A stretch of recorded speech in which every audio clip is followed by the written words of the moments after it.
Hello नमस्कार, welcome to Kargil news India में आस्था शर्मा। तो आइए आज की बड़ी खबरों पे नजर डालते हैं। प्राइम मिनिस्टर मोदी की चुप्पी पर विपक्ष ने सवाल उठाए। ट्रंप के हेलहोल बयान पर क्यों नहीं बोले। टीएमसी सांसद महुआ मोइत्रा ने पूछा क्या भारत को हेलहोल और भारतीयों को लैपटॉप गैंगस्टर कहने पर विरोध दर्ज होगा।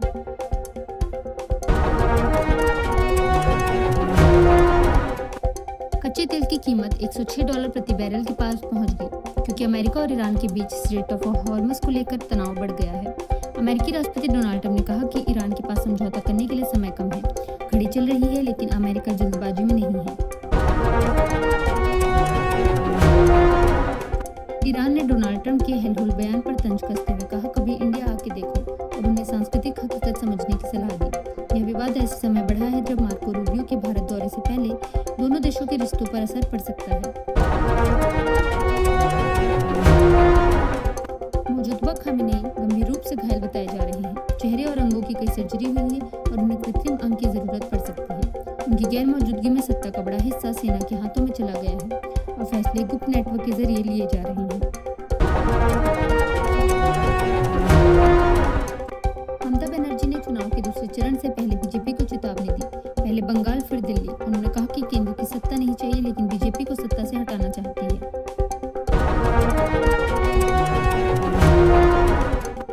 प्राइम मिनिस्टर नरेंद्र मोदी ने कोलकाता में हुगली दर्शन के दौरान नाव एक मुस्लिम व्यक्ति से कहा मिलजुल कर सौहार्द से रहें।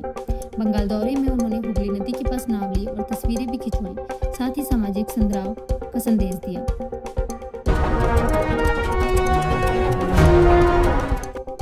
सुप्रीम कोर्ट ऑफ इंडिया ने बंगाल चुनाव में 92% मतदान की सराहना करते हुए कहा कि वोटिंग लोकतंत्र को मजबूत करती है। साथ ही कोर्ट ने मतदान के दौरान अपेक्षाकृत कम हिंसा पर भी ध्यान दिया, जो राज्य के चुनावी इतिहास में अहम माना जाता है। पंजाब में आज रात मॉक ड्रिल के दौरान लोगों से गैर जरूरी लाइटें बंद रखने को कहा गया है। प्रशासन ने नागरिकों को निर्देश दिया है कि तय समय पर सतर्क रहें और सुरक्षा नियमों का पालन करें।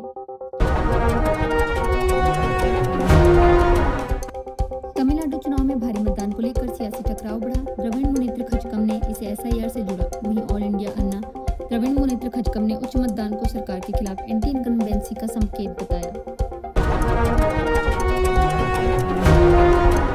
प्राइम मिनिस्टर नरेंद्र मोदी ने कहा कि बंगाल चुनाव के पहले चरण में परिवर्तन की लहर दिख रही है और टीएमसी की महाजंगल राज का अंत तय है। उन्होंने दावा किया कि जनता बदलाव चाहती है और आने वाले चरणों में बीजेपी को बड़ा समर्थन मिलेगा। ईरान ने डोनाल्ड ट्रंप के हेलहोल बयान पर तंज कसते हुए कहा कभी इंडिया आके देखो और सांस्कृतिक हकीकत समझने की सलाह दी। गैनन कैन वैन डाइक को वेनेजुएला में निकोलस मादुरो की गिरफ्तारी ऑपरेशन से जुड़ी गुप्त जानकारी का इस्तेमाल कर $4 लाख की सट्टेबाजी जीतने के आरोप में गिरफ्तार किया गया। डोनाल्ड ट्रंप ने कहा कि उन्होंने ईरान के प्रस्ताव के लिए कोई तय समय सीमा नहीं दी। मुझे जल्दी मत करो और समझौते में जल्दबाजी से इनकार किया। साथ ही उन्होंने ईरान के खिलाफ परमाणु हथियार इस्तेमाल करने से इनकार करते हुए कहा कि अमेरिका पारंपरिक ताकत से ही स्थिति संभाल सकता है।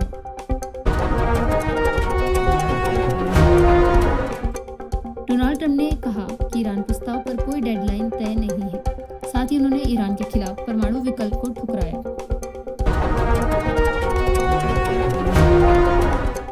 डोनाल्ड ट्रंप के हेलहोल बयान पर ईरान ने तंज कसते हुए कहा उन्हें भारत की वन वे कल्चरल ट्रिप पर भेजना चाहिए जिससे रैंडम बकवास कम हो। यह विवाद तब बढ़ा जब ट्रंप ने एक शो का ट्रांसक्रिप्ट शेयर किया जिसमें भारत और चीन जैसे देशों को हेलहोल कहा गया था।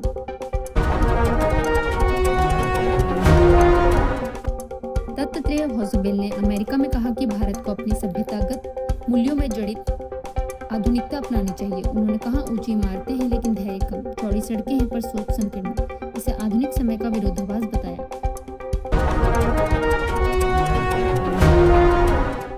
प्राइम मिनिस्टर नरेंद्र मोदी ने कोलकाता में हुगली दर्शन के दौरान नाविक मुस्लिम व्यक्ति से कहा मिलजुल कर रहें। बीजेपी ने ऐलान किया कि 2027 उत्तराखंड विधानसभा चुनाव पुष्कर सिंह धामी के नेतृत्व में लड़ेंगे। पार्टी नेताओं ने धामी सरकार के विकास और सुशासन के कामों को गिनाते हुए दोबारा जीत का भरोसा जताया।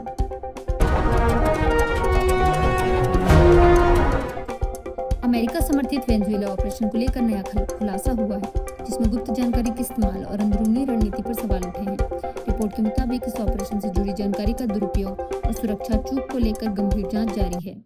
ये थी आज की बड़ी खबरें। बने रहिए गार्गी न्यूज इंडिया के साथ। मैं आस्था शर्मा, धन्यवाद।